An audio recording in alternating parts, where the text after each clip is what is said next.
All right, welcome back for our latest edition of New Day, New You. Today it is a new challenge for parents. Combating the threat of cyberbullying can affect any family, even hit the first family recently when a Republican staffer targeted the president's daughters. Our next guest has written a book. It's called Screen Smart Parenting, offering guidance for protecting your kids and your family from potential perils and pitfalls of social media. Dr. Jodi Gold is here. She's a friend of the show.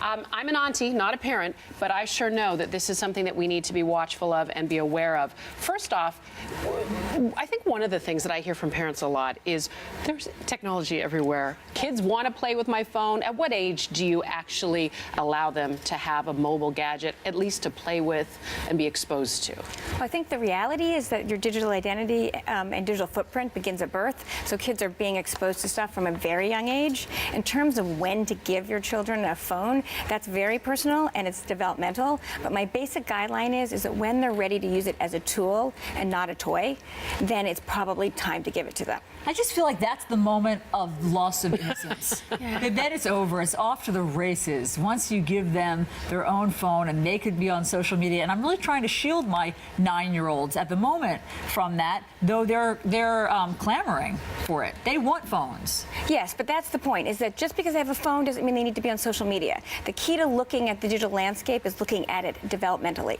which means it might be appropriate for a 10-year-old to have a phone, but it might not be appropriate for him to be on social media until he's 12 or 13. Well, what about that? I mean, social media is such a jungle. It's so toxic, you know, and you can put all these parental controls in there, but they can still pretty much go anywhere they want, you know, especially on the smartphones, right, you know, as opposed to the laptop controls. And then they tell you it's mine. It's not yours. You gave it to me. This is my privacy. What is the line there? Well, this is one of the reasons that I wrote the book, because I really think it's important from the very beginning the parents build a foundation. It's not theirs. It's yours. It is a privilege to have your device. They don't own it. It's a tool, not a toy. And that's the foundation that you build upon. You should always have your kids' passwords, but the key is you have to have their passwords from the time they're 7 or 8. You can't wait until they're 14. Yeah, right? The it's not bull's already gonna out of the work. gun. And part of it is their attitudes around technology and their behavior on it. For example, social media, we've seen recently, we just mentioned about the first daughters and their brush with cyberbullying, if you will. I think one of the things all of us that have loved ones that are teens and tweens, we want to protect them from that. How do we manage that? Because there's a lot to it. You want them to come to you. You want to be honest. You don't necessarily want to spy on them, but maybe you have to. What are your thoughts on that? No, we're not spying on our kids. We are monitoring our kids. What's the difference? Let's be clear about Words the are different. distinctions, okay? Let's be clear about the I call it distinction here. spying, but you actually believe it's monitoring. No, I believe it's Interesting. monitoring. Spy, Okay. I think there should be transparency. That's why there has to be a technology plan in your family from the beginning.